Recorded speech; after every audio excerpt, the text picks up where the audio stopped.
At its very core, drug science must remain independent. This means we don't accept sponsorships.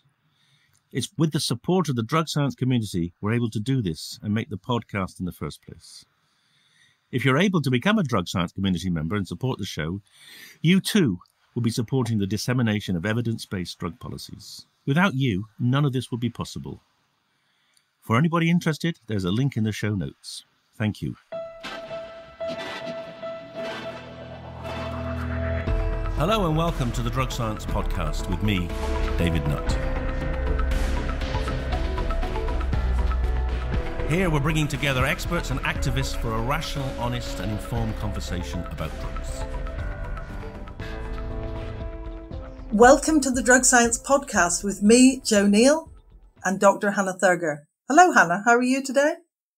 Yeah, really well, thank you. I had a lovely morning outside, enjoying the sunshine, and now I'm very excited for this episode. Indeed, folks. Today we have a very famous musician with us, which isn't something that happens to me and Hannah very often. We are extremely excited. In fact, I don't think we've had a professional musician ever on the podcast. So it's a very special day, special occasion.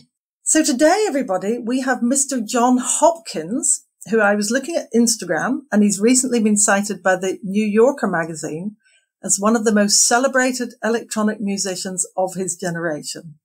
Fabulous. So, Jon, hello and very warm welcome. Hi, yeah, thanks so much for having me. Very nice to be here. It's so lovely to have you here. So, full confession then, my husband is a musician. He's got your album Immunity, which was Mercury Prize nominated. I have two daughters who are 26 and 29, and they are very big fans. And I'm going to do a shout out actually for Chris, Jess's boyfriend, because he's a mega big fan and has been to see you live. And he gave me a few pointers as well. So I've had quite a lot of help with this. So, Jon, you're a classically trained pianist, and I thought it would be fun to start by talking about your early life growing up in Kingston-on-Thames. And for our international listeners, that is near London. I didn't grow up in Kingston, I'm afraid. I was born in Kingston Hospital, but I grew up in London. So I grew up in southwest London in Wimbledon. And yeah, it was a very nicely uneventful place to grow up. A very nice, peaceful childhood I'm lucky to have had. Ah, lovely. So do you have siblings? Yeah, I have a brother who's a couple of years older. He lives out in Surrey, and yeah, we have very, very different lives, but are still very close. But yeah, growing up was like, there was always a lot of music in the house.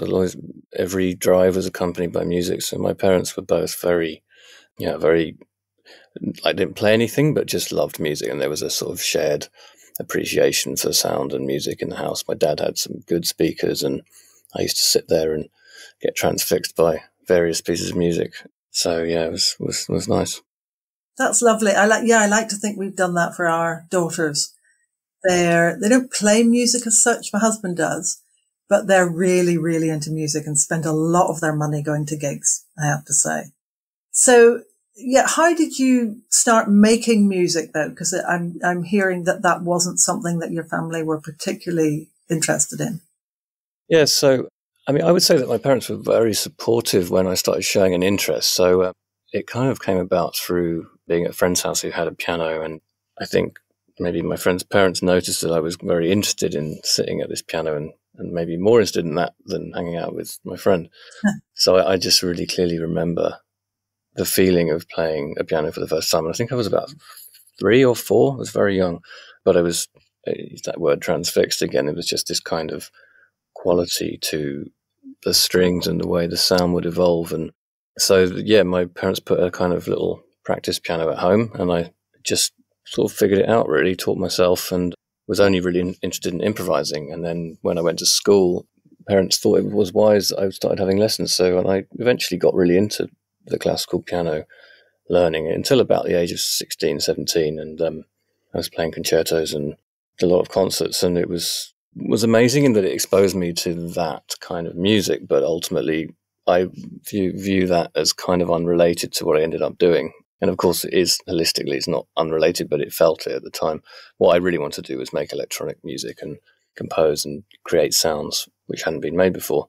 And so that kind of started happening when computers I suppose were affordable. So we had a home computer when I was about 12, and I got software for that and started figuring out how to make drum patterns and how to sequence sounds. And that was my real obsession, really just became that. And there was a certain magic to learning that in that era, because there was no internet and you couldn't find things out any other way than trial and error, which I've always been grateful for and think was instrumental in a certain kind of exploratory way of working that I feel would be very different now. But so it was all, self-taught and making the most terrible sounding things for some time. And then when I was about 19, the computers had evolved to a point where you could really build things that sounded like they would be good enough to release, and found a record deal when I was 19 and started making stuff like that, really. So it's just been expanding on all that stuff ever since then in all kinds of different directions. I mean, that's very cool, getting a record deal when you were 19. Well, it is with this kind of music. I mean, you do hear of like pop stars and singers and, people kind of signing really early, but I was very lucky to just come in contact with a label releasing the kind of music I was making, which at that point was like post-rockish, ambient, very, very gentle stuff, very kind of naive, but in a maybe hopefully a pleasant way. And I don't think that many people would have released it, but they kind of saw something in it, maybe more about building for the future than, but that actual record did a few things and, got me started really. And you just got to get started. You can't overthink your first release. So it was almost like starting from the ground up. It was exactly that. And then, so you went on tour with Imogen Heap? Was that about the same time? Well, actually, that was slightly before, because so that was actually a job that I got just as I was leaving school at 17, just after A-levels. And so I was the youngest in my year, so I was still 17 when I left school, and heard about this audition and got that job. And so that was like a year of keyboard playing with Imogen, who's still a really good friend, but was almost a tangent, so it didn't feed into my own writing particularly, but it was an amazing experience, and met a lot of people who I still am friends with to this day. So it was amazing. You can imagine what a dream that was as an 18-year-old, kind of going around in a tour bus and just doing music for a living, really. And I remember, actually it was the first time I had any money at all. So that's always exciting as well. Oh, yeah. And making money from music is amazing. And you met David Holmes about that time as well? That was about 10 years later. So that was through Leo Abrahams, who actually was the link between me and Imogen in the first place. He'd heard of her, and he kind of got out there and started doing a lot more sessions with people, and he'd come across David somehow. Can't quite remember how now. And then David got in touch, and so I was over in Belfast working with him a bit as well. Well, I'm from Belfast, so I'm a fan of right. David Holmes. Yeah, he's great. He's one of the kindest, most. He's just such a generous and lovely person. Really love what he's doing, and he's still doing brilliantly to this day. So yeah, great. And his music seems to evolve. Be constantly evolving. Absolutely. That's such a great start, to your musical career. How important do you think music is for mental health? Well, I think that for me, it's, I think when I was growing up and learning its importance to me, this was a conversation that it just didn't exist, right? You didn't really think about this, but I just knew that without it, life didn't feel complete, or that I didn't feel a sense of purpose. So for whatever reason, I'm wired in a very particular way to need to create and listen to music. Music was always like a giver of perspective and peace and catharsis. And I think that's, as we all know, it's very commonly recognized now.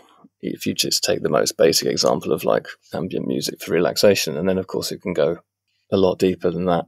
I use a lot of listening to, like, a recent example of the way that it helps me is I listen to a lot of quite energetic stuff, and to kind of release held tension.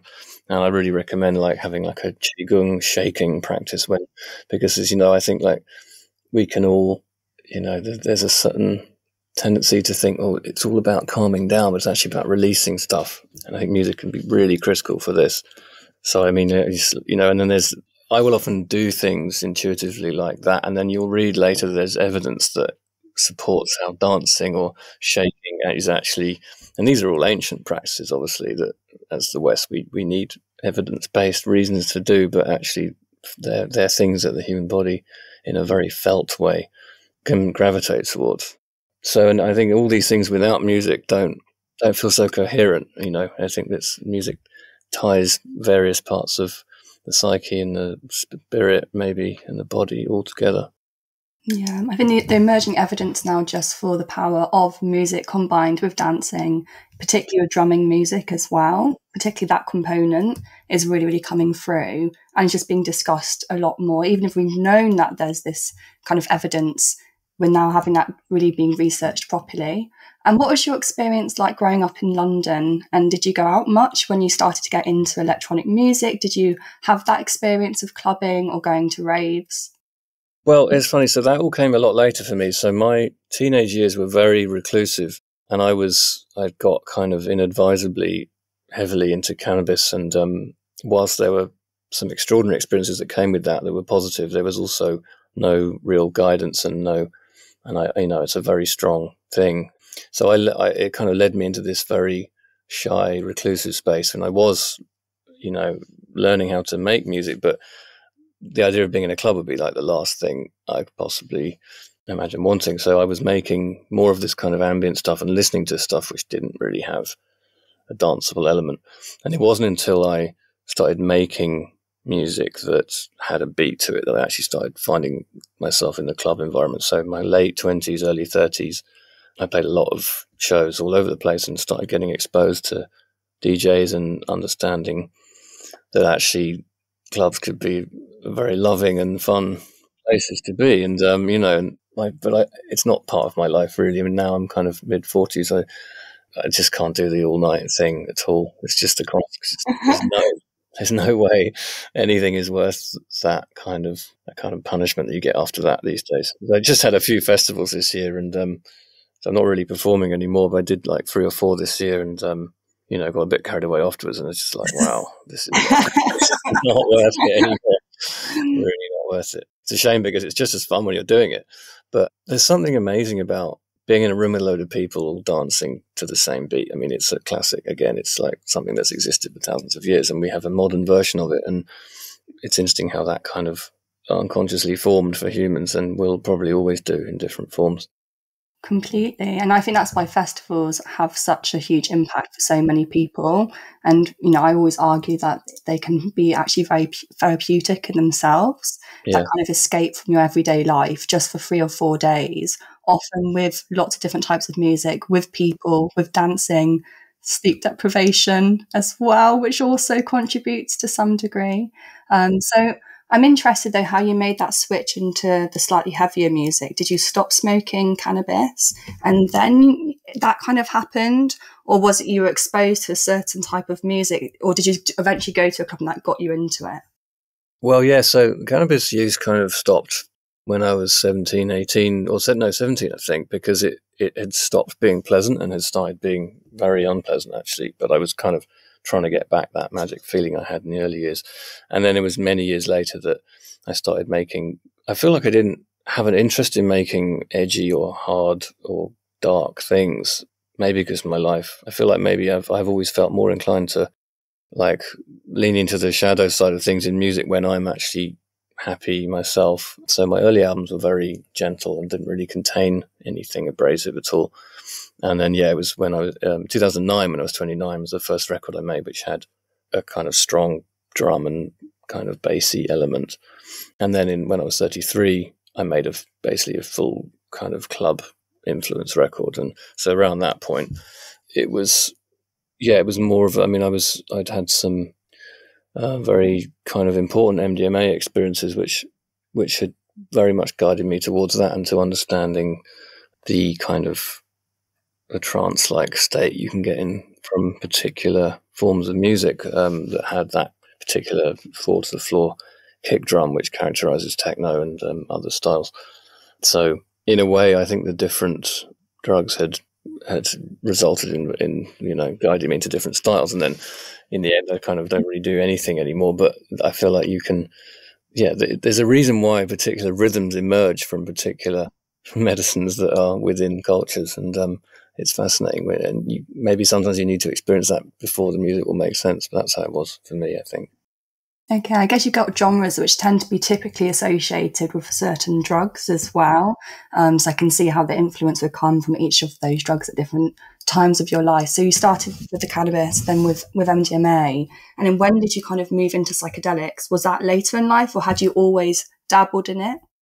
No, so I was far too scared, and I think that's probably right. I don't think it's great for young people really to be dabbling in these things, and I quite like the kind of Michael Pollan angle of the older the better, really, before, or at least having so much, guidance and structures that are not really there for young people.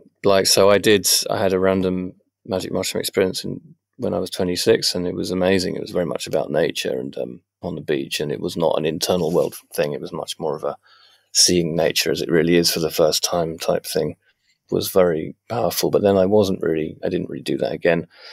And then something changed, I think, after, when I was about 35, and I think I suppose I just kind of matured to a point where I felt more confident, and then became curious with that to explore DMT, and it presented itself to me very quickly after I felt ready for it, mysteriously, you could say. And then that really was like a nuclear bomb going off, really, in a good way. It's not a great analogy, really, because there are rarely good ways. Pretty much the most extraordinary experience of my life, and changed the course of what I wrote quite radically, and that continues this day, even though I don't do that anymore. So that was a big trajectory change, I think. And so how did it end up changing? Was it your creative process, or was it the sound you wanted to make? What impact did it really have in the music you were making? Well, I think in talking about this, it's important to note my meditation practice as well, because it's not possible to separate out what had done what, really. But I learnt TM around that time as well, and both practices, I think, perhaps informed each other, and I don't know. I think there's perhaps a certain groundedness and solidity that I felt in myself through the TM, and then the DMT presented the truth that we know nothing about reality, really. So those two things together created an immense feeling of freedom, I think, within the creative process. And so the music between immunity and singularity kind of, 33 to 35 changed a lot. And then much more after that, of course. And I think it was like this like shaking off of the conditioned mind, and perhaps how that was influencing, maybe, or a desire or a need for validation through success. I think all those things felt quite easy to shake off a bit. Not entirely, but, there's like far more experimentation, and gradually you'll notice over those later releases a sort of almost, in the end, a complete disregard for conventional song structures. The last album, a 41-minute single piece, which, whilst commercially inconvenient, is actually it's actually the best thing I've done. And I feel like more and more in tune with just the need to make things with that level of purity. And I definitely feel like the DMT experiences and the psilocybin experiences as well were part of that, a huge part of that. In fact, it very much felt like those experiences contained, and anyone who's had DMT will know this feeling of information. You've received information in huge quantities. You don't know what it means, really, but it's there. And I think for me, perhaps making music after that felt like it started to contain that information. And it's not verbally translatable. I like to think of it as stuff that has come through the plants in whatever level you want to take that.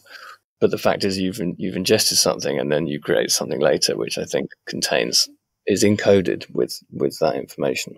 And that's quite an interesting source. That's an interesting source for creativity. Mm-hmm. There's no denying it. And do you think, Jon, going into the Tails Caves, did that have a big impact on your music? Yes. So my invitation to go there was actually in order to create a piece of music. So I didn't create it in there. I was just there to experience it, really. But Tails Caves is a place where the local tribe, the Shuar tribe, I believe, have been having ayahuasca ceremonies for a long time. And and I could, even though I didn't do that there, and I haven't done ayahuasca, I feel like it was as psychedelic being down there without having any need to do anything really. So that piece of music, the Taos Caves, is a very clear kind of narrative representation of the experience of descending through the forest floor, living in darkness, and then ascending back up into the light again. You can hear it in the 20-minute piece of music. So it was an amazing thing. And Mendel Kalen, my friend who you may know of from Wave Paths, he was there as well, and he actually had brought the field recording equipment down, so you can hear the water and the birds and the bats and various things in the caves of that. So I was able to use all his recordings as the basis. So I use this phrase a lot, duetting with the universe. This is very much how it was down there. It's like you kind of, music riffs off the sounds that I heard down there, and it feels like it's coming back as well, even though it's happening in the computer like a while after the actual experience. But it's, it was a very powerful and beautiful thing to create that piece, because also trying to translate the experience of being somewhere that precious and that most people will never have the good fortune to visit. I feel like you can bring something back for that and then beam it out to people. It was an extraordinary feeling of peace down there, and also just living in a completely pristine habitat. It's not something we get to experience, sadly, very much. So that was the intention with that, and it was lovely. And a beautiful song came out of it. I mean, it's incredible. And then did that act as then the inspiration for music for psychedelic therapy, or how? Yeah, so it's interesting. So the way I create albums is trying not to involve the conscious thinking mind and just to follow threads. And that piece, existed separately for the Taos project.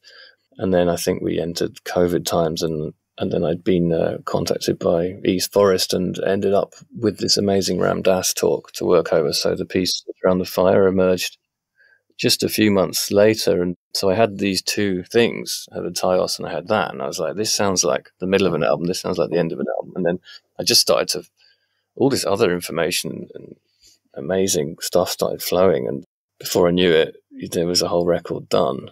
And I think there was this moment, because I had been experiencing this, like the creation of this album was like inspired by ketamine experience, but not in any kind of, just a sort of self-dosed way without really any guidance. But I'm quite a cautious person, and I wasn't doing it very often.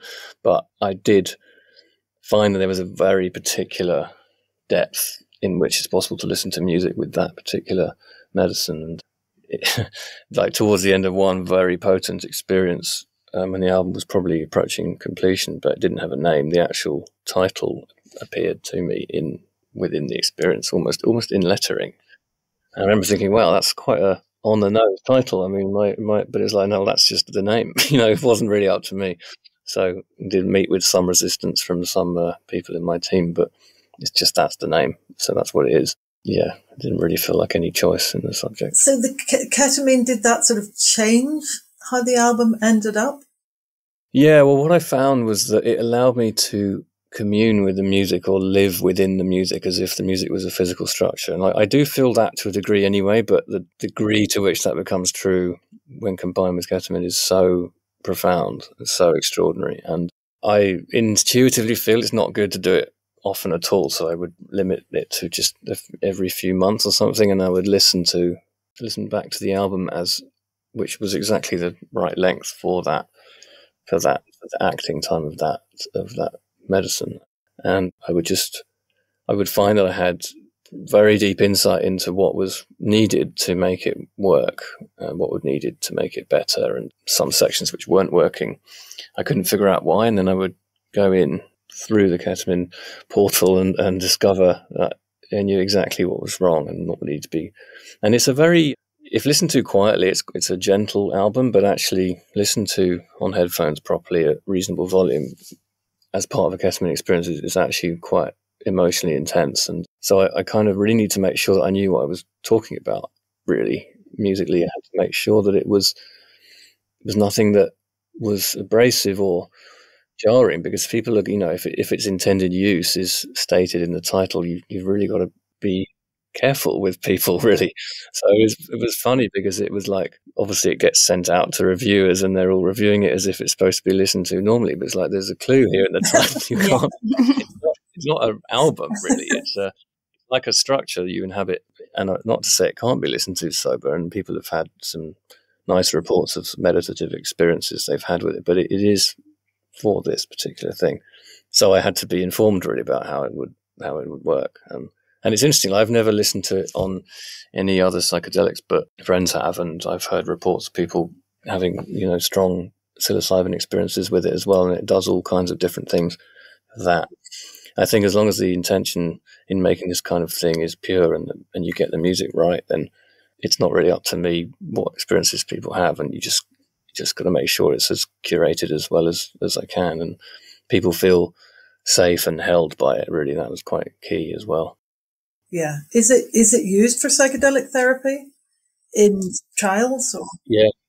I believe there were lots of clinics in America, ketamine clinics specifically, that were using it. And I do hear of it being used all the time. But we haven't done any specific licensing for it. But I think people can it just is out there, available for everyone. And I think it is used, yeah. And was that important for you to feel like there is music out there for people if they do want to have an experience that can be somewhat guided by a specific playlist? Yeah. And it's interesting you mentioned playlists, because, I think before I started writing that, I'd helped some people with their psychedelic playlists, and I just always would find that jumping between artists with every track and there being silences, and it never really, even the best curated playlists with like gapless playback, it still would be too all over the place, really. And it just seemed like there was a lack of true long form music that was created from a place of knowing that space. So you create what you want to hear in the world. I mean, I would say primarily I made this to help process things for myself, but then that's where a lot of music comes from, introspective music like that. Music that's about the inner world is more, artists make this kind of thing to process. I was processing grief and various other things at the time, and I needed this to exist, really, primarily for my own use, and then ideally for others later. And I feel like the things I make that have been the most, useful to people really have been the things that have come from that way around. And did you get any feedback from any researchers working in the space, or any clinicians who've done psychedelic therapy, on just that journey that someone might typically go into? Because obviously it's so personal, that the journey each person has. Trying to make songs that might speak to people, even if it's coming from your own experience. How did you try and shape the songs? Again, it really wasn't any conscious, or really it's just intuition. So these things write themselves, they form themselves, and you just know when they're done. Definitely was no scientific or calculated kind of attempts to do anything, really. And that's just how I've always worked. But what I do know is that I've had a lot of people get in touch since it came out, particularly some people who've gone for PTSD treatment in ketamine clinics and have been played it, who've had, it's incredible, and an incredible honor, really, to be able to say this, but I've had quite a lot of people say that it saved their life, which is obviously completely mad, really, thing to be saying just about. But it is a very combination of music and certain medicines. You can seem that, like, it can really shift things for people. So yeah, I've had like military veterans and all kinds of people who've been suicidal who've got in touch and said that it did that. So it's pretty, and even if that's just true for one person, then it's still been great to make it. What I think is lovely is that people can access the music again. Yeah, you say, which is really important. Yes, because with some trials and some clinics, they've kept the music separate, so people might have this experience, and then this is a real hindrance to people being able to go back and have that experience again. And it might be that certain songs are associated like a particularly challenging experience, and they should actually be able to go back to that experience if they want to. And I think having music that's in the open where you can do that, I think is really, really important. Yeah. I think it's great that the album's out there. And the final song, I think we have to speak about that a bit more. Like, Yeah, how did just? I think for the listeners, you must go and listen to "Sit Around the Fire." Yeah. It is just incredibly stunning. What made you have that decision to want to have the Ram Dass put over the music? Well, it was amazing. It was very synchronous. So my friend Trevor, East Forest, had been out to meet Ram Dass actually before he died, and had made friends with him and recorded him talking a bit. But then after he died, I think the Ram Dass Foundation had these different talks that were not particularly well known. And this one is from the late 70s or early 80s, I think, at a Unitarian church somewhere in Massachusetts, I think. And he was just, you can hear in his voice, he was just so 100% present in the kind of divine space. And so I heard the talk, and I just thought, yeah, I mean, it kind of dictated what the music that would fit around it would be. And the way it ended up, I'm a big believer, as I said, in just not giving things any thought, just press record and let the music and the sound I'm hearing follow. So I had the talk in my headphones and I sat at my piano, which actually you can see there. Oh, lovely. Yeah, so it was all mic'd up and ready to go, and I just pressed record and found that there were these natural pauses in the talk, almost like a rhythm where there was room for a piano chord, and haven't really thought about what those chords would be. So they were in response to what he was saying. And then Trevor had done these backing vocals for a kind of early sketch that he'd been working on to fit around the same talk, and I took those and stretched them out and put them in a huge reverb, and then so they formed like a kind of the choir type sound you can hear in the background is him singing. And then the way albums, particularly albums when you're kind of dealing with matters of consciousness and the power of frequency and energy, it's like they all, when they have a psychedelic element to them as well, they just tend to fit together beautifully, like puzzles that you just don't know what you're building, but you know where the next piece is coming from. And it was just always so clear that that would be the end. And then, of course, it acts as a kind of integration for returning to normal consciousness again specifically after the length of the ketamine journey, but also, you could have that at the end of a psilocybin playlist or something. And that track kind of does stand on its own, whereas the rest of the album is kind of all linked together. And it felt very much nothing to do with me, really. I was just like the curator of certain elements, but I feel like everything in that, all the information that ended up being in that music is encoded in his words. It comes from that. And then with that, you have all his experiences and his wisdom. And so it was just an honor, really, to be able to write around that. And it's interesting because it does speak a little bit to the era we're in, that, like that's on Spotify now is something like 11 million streams, which is a lot for an 8-minute spoken word piano piece. The subject of meditation and spirit. And I think, I don't think that would have happened a few years ago.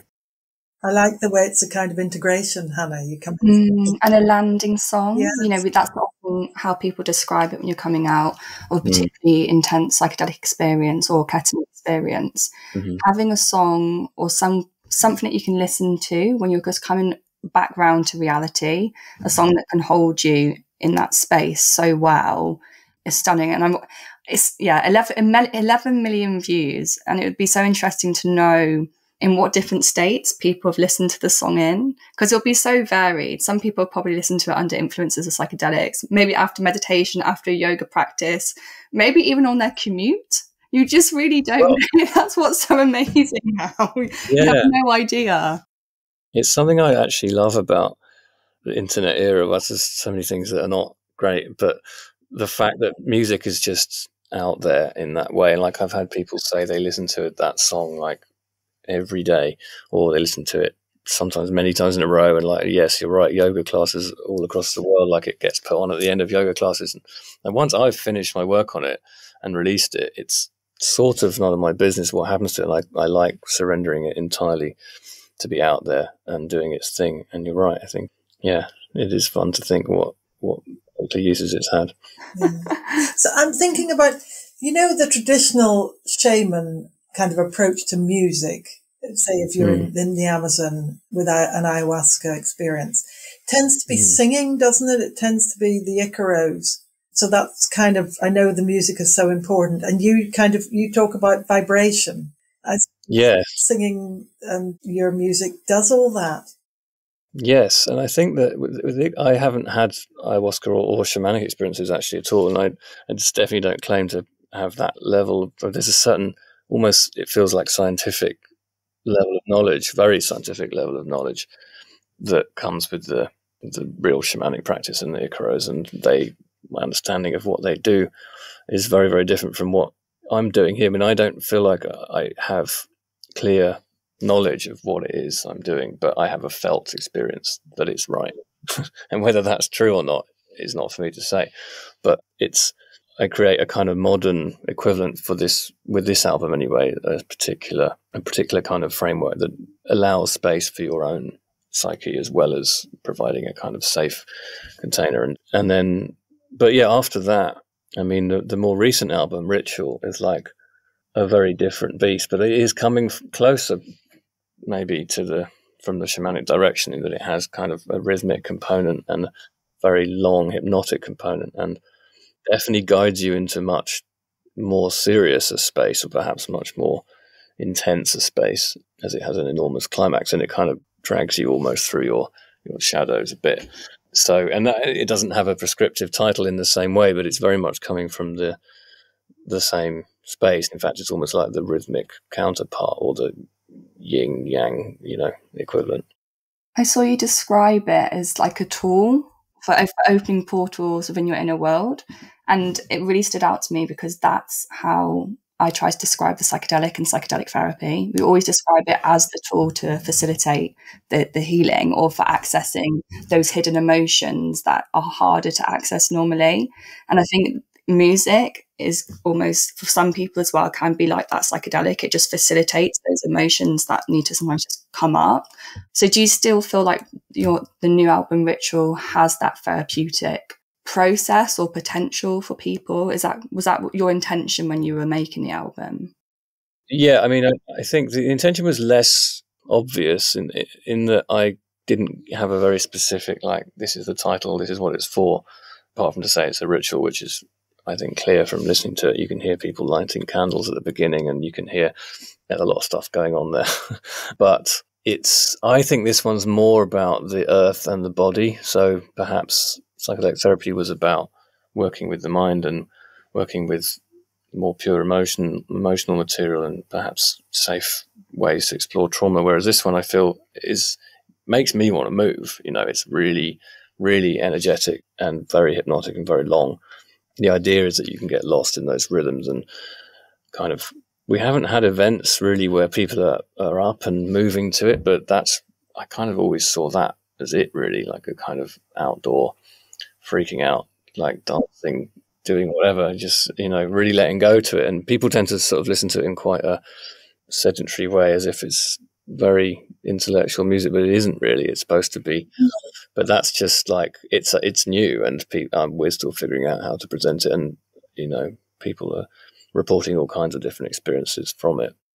Would you like to play it more live and do like live DJ sets from the album, or what are your plans to try and get people to move more? It's hard. Yeah, I'm not going to do anything specific in terms of performance. It's not really a performable album, in that it's made of a huge amount of different layers, and the best way to listen to it is not watching someone play, but to be lost in the sound. So what we've been doing is these immersive events where it plays in Dolby Atmos format, which is like 72 channels of sound or something like that. So you're completely surrounded and things are everywhere, which is always how I dreamt music should feel, really. So the technology is kind of caught up with that level of immersive listening. So I think, we did one at Glastonbury, and we've had various. I mean, I think there's been quite a few thousand people over the world before it came out listening to it in that way. And just because I like the idea of people moving to it doesn't mean it's the right thing. So we have another one in London, the 11th of November, and that one actually is going to turn into a live performance towards the end, because there's this section called Nothing is Lost, which is the the piano kind of coda to the album. And so I'm going to actually, the immersive version of the album will kind of fade into a live piano performance. So in a way, I'm kind of incrementally approaching the idea of performing it, but the bulk of it is just kind of, that is how it's supposed to sound. So the idea of stripping it into its components and rebuilding it in front of people doesn't really feel relevant, you know? And also I don't think of it as entertainment, and that may sound weird, but it isn't really. It's like, it really is like a machine. And, you know, that me and my friend Dan, who records on the album as Seven Rays, we thought about it as closer to like we uncovered a machine that it already existed than we created something from scratch. And yeah, for me, it feels a bit like, for now at least, it's kind of the end of it's all the way out there. Like, it's now I want to make quite normal music for a bit. I want to make really fun 3-minute songs which make you dance and work with singers and just go back the other opposite direction. So talking about collaborations, then we do have to talk about your collaboration with Charlie XCX. How did that one come about? As a fun song, a fun album to be involved in. I mean, you know, such an album of the summer for lots of people. How did you approach that collaboration? It's so different, obviously, to the recent music you've put out there. Well, I've always worked on pop as well. And, you know, my relationship with Coldplay goes back 2007, and I grew up listening to great pop music, and I think the Brat album is just so amazing. It's just such incredibly good music, and the remix album as well, I think I maybe even prefer. There was just so much in it it's so clever, and it's quite emotional stuff. It is. No, it really is. Brilliantly produced. Yeah, the honesty of it, and it's got humor, but also it really makes you dance. And obviously the track we did was the one on the whole thing which doesn't make you dance at all. No. It's a very kind of sad introspective number, which was like built around this piano. You can hear that at the beginning of the song. And it's interesting. So I'd been friends with 1975 for a while, and obviously they closely worked with Charlie, and so it all just formed very organically. I was very, very happy, very proud of that song. Yeah, no, it was a great album, and I really loved the remix album. I think so many of my friends can really relate to a lot of the songs. I think you're right. At first, you hear the album, you think it's just something that's fun, a bit cheeky, a bit naughty at times, but actually there's some really emotional songs on there, which I think I can definitely feel myself relating to at where I'm at in my life. And having the remix album where every song just felt so different from the original as well, which was so nice, because it was like listening to a whole new album, but then also kind of reflecting back from the first versions as well. And so then, any collaborations on the horizon? We want to go back to more normal fun songs. Yeah, so I think the future is really interesting. The stuff that's bubbling up for next year it's going to be a lot of collaborations. I can't really talk about them yet. No. So they don't really exist, but I'm not rushing into the idea of making another solo album, and I always take a lot of time between them anyway, but I really think it will be a long time, and I don't know I just want to, something about collaboration is just such a joy, and it's so much, things get done so much quicker, and you just, working with other voices and energies and production styles, there's such a heaviness to making your own stuff. It's amazing. And it's like, something like Ritual or Psychedelic Therapy, these are such deep things to experience in the making of. And obviously I don't know what it's like to listen to them for the first time, but they're dealing with like the most existential material really possible for me. And music, I just love the idea of just making things that are actually just music for day-to-day normal stuff. So back to earth for a bit, I think, and then at some point I'll probably feel the urge to start making something mad again. That'd be great. Yeah, fantastic. I just want to talk about your meditation. You've been meditating for a long time? Yeah, so it goes back to my first experiences were all with Kundalini yoga or Kundalini breathing and Kundalini meditation from around 2001, and that was really.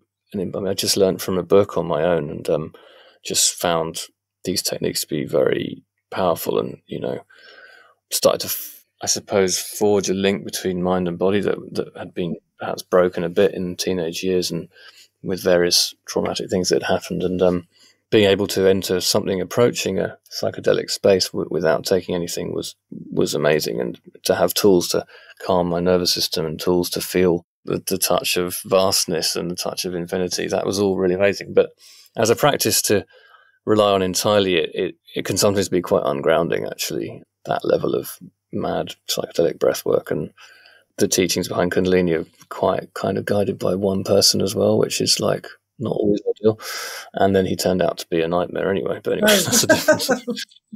That's very often the case with guru type figures. It seems they're not perfect human beings. We expect them to be, but they're often not. Anyway, so that kind of was in my life and then faded a little bit. And I was always doing yoga nidra and self-hypnosis type things as well. But it was learning transcendental meditation that was the real, I mean, that's the one that stuck. I've been doing that for 10 years and I never really miss it. That's just an absolutely vital thing. And that comes from a form of Vedic mantra meditation that was kind of simplified and packaged for the Western mind by this one guy. But it's been kind of vital to me because it just seems to create very fertile creative space in me, but also great feeling of calm. And I actually don't know how people are able to live in this era without some kind of practice. But that one really, the thing is with that one is it doesn't try to manipulate the mind in any way. So you're not going, okay, I'm going to focus on this thing. In fact, it's quite the opposite. You do not focus. You think the mantra, and it's in a way it kind of undermines your attempts to overthink. And if you're thinking the mantra consciously and you're sort of hammering it, then you aren't doing the practice correctly and it won't work. So we have to work against a form of strong conditioning I think we have to do it correctly. And so the nuance of that, it requires some refreshing because you can start drifting into doing it wrong. But when you're doing it right, that practice kind of does it all for me, really. It sort of unlocks the rest of life. And very important for your creative process, I imagine. Well, yeah, not least because without it, I'm not, I would say, particularly well regulated. Like, we don't live in nature. We're supposed to live in nature. So our bodies don't really know what's going on most of the time. And I feel like it just kind of reconnects you to the truth of what life is, really, by transcending. It's allows you to, I think, really just unlocks a lot of happiness, really, and a lot of feeling of internal freedom. It's important. And I read that you have an ice bath at home. I do. It's up there. Yeah.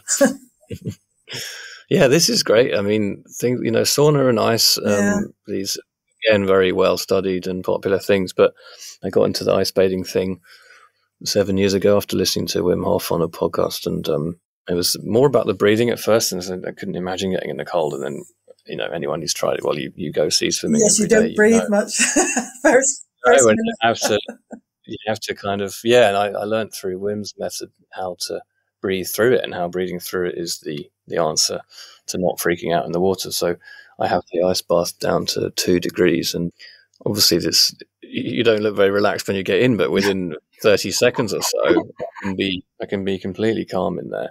And I just do 3 or 4 minutes at a time, and it's extraordinary for your mind and body. You can feel how much your body loves it, really, and your mind. It's incredible.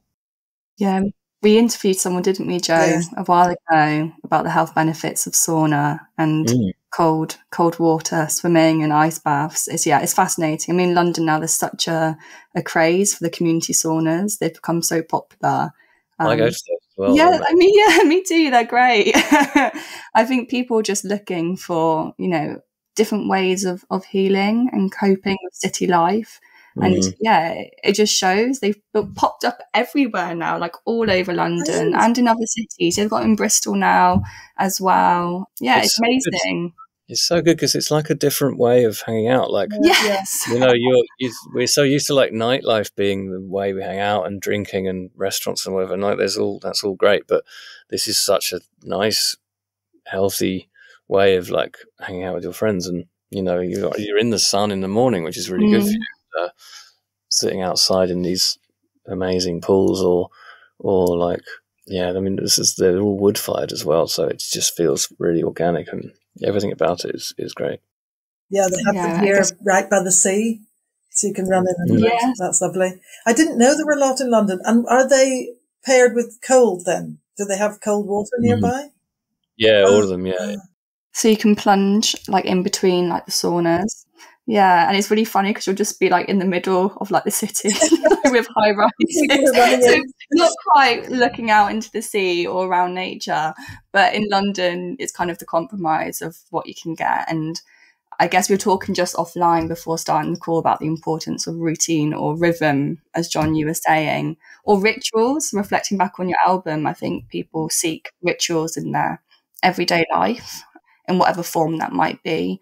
And I think you've got, just these, I don't know, it's just my generation that's now aging as well, looking for alternative things outside of just clubbing and the music scene. And it's just going to be interesting watching people find these different habits and spaces that they can enjoy again. Yeah, and I think through necessity, we're more aware of our health, mental health, and looking for things that actually make some positive difference in that side. And we live in this time where there's so much information everywhere. You can learn the benefits of things very quickly, and obviously it's overwhelming. There's far too much information, but the fact that whatever that this information situation has got to the point where everyone knows, for example, that getting in a sauna or getting in the ice is actually really good for you, and that's as simple as that, really. Therefore, give that a try. It's a little thing you can do that's quite easy. Yeah, go to one of these places. Yeah, and if you don't live near the cold water, you can have a cold shower. Works pretty well. Exactly. Yeah. That's how I got into it. Yeah, me too. Amazing. Although they're not fun. I don't love cold showers. It's much more fun to jump in or be in a bath. Much more fun to sweat. Yeah. It's horrible. Yeah. Needs must. Yeah. Brilliant. Great. Well, thank you so much for coming on the show and for creating 2 stunning albums for people, particularly the music, psychedelic therapy and ritual, for people to really enjoy and use in whatever capacity they may seem fit and interpret in their own ways. They really have, I'm sure, will have profound effects for many people. Yeah, I mean, thanks very much. It was really nice to meet you both, and thanks for the great questions. Thank you very much. Thanks so much for joining us.